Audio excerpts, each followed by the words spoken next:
Angels, demons, miracles.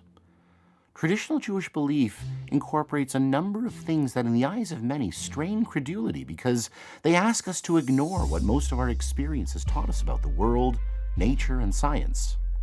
What gives us the right as Jews to scoff at or to mock some of the beliefs that are out there in the world today that we might call silly or ridiculous? This week, hundreds of followers of the insane QAnon cult showed up at the grassy knoll in Dallas because apparently Q said that John F. Kennedy would be rising from the dead on Tuesday and heading over there to greet them. Technically, the rising of the dead is a concept that Judaism believes in too. In Hebrew, it's called Tchiyat HaMeitim. It's supposed to happen when the Mashiach arrives, ushering in a new era of peace and holiness for a troubled world. So why is the Q resurrection of JFK stupid, while the Jewish belief in Mashiach is accepted as mainstream? To help answer this question, we're going to have to talk about aliens. Hang on tight. This is going to be a mind-bendingly fun one.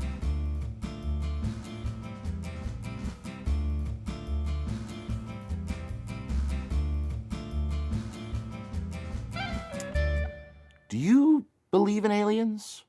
Don't answer just yet.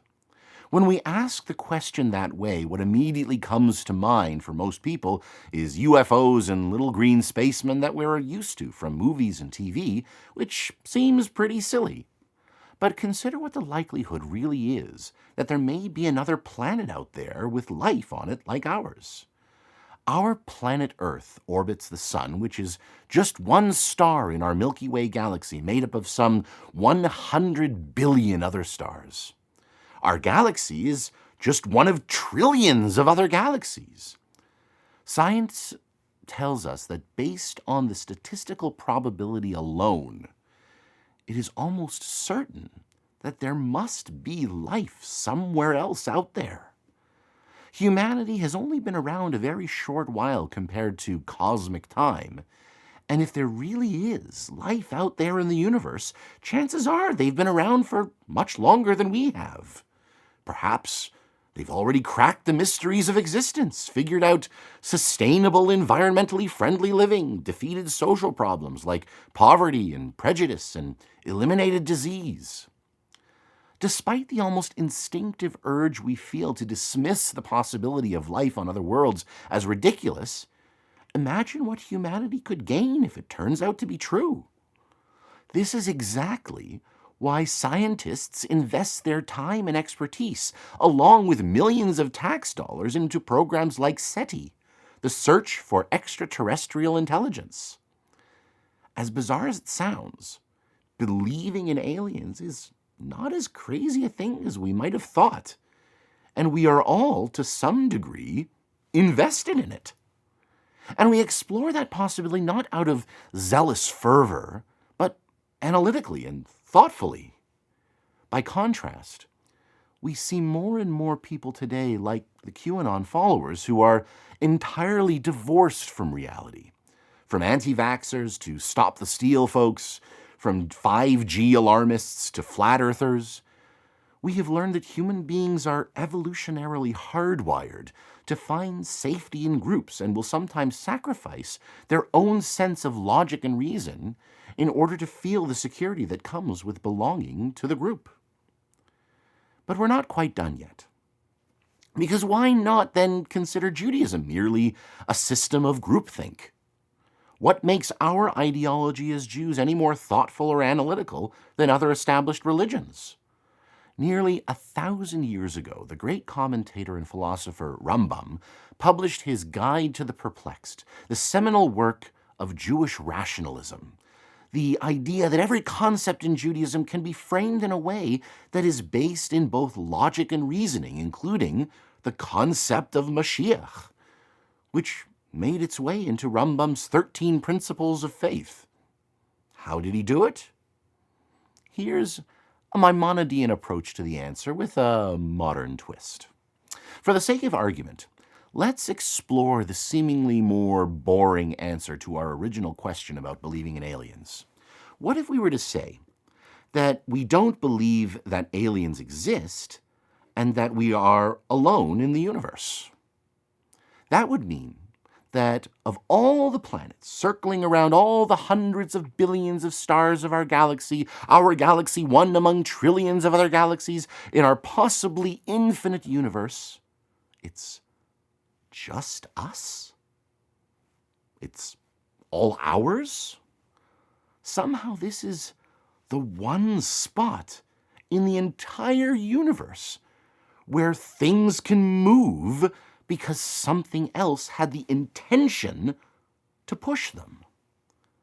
The entire concept of intention only exists here, in this one place.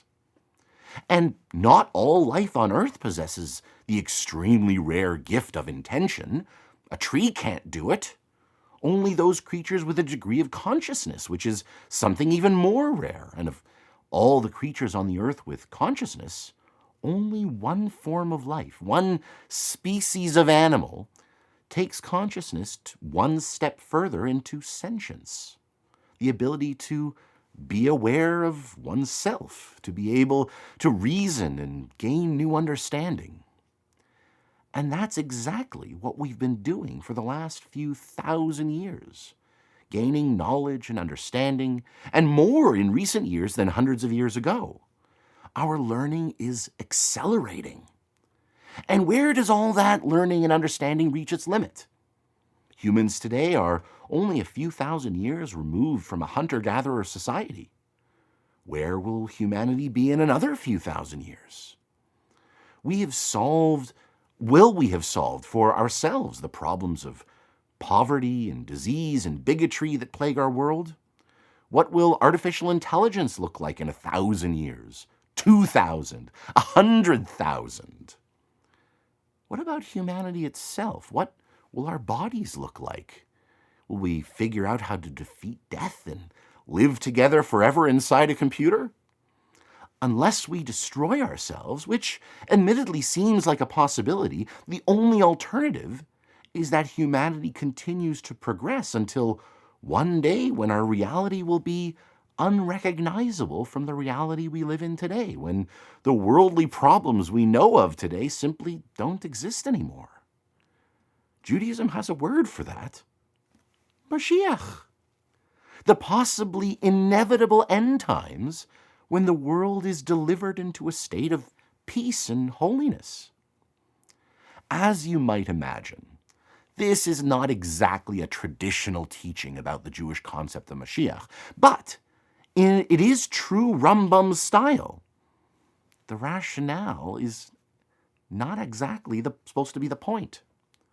Rather, the point is that it can be rationalized with nothing more than a thought experiment.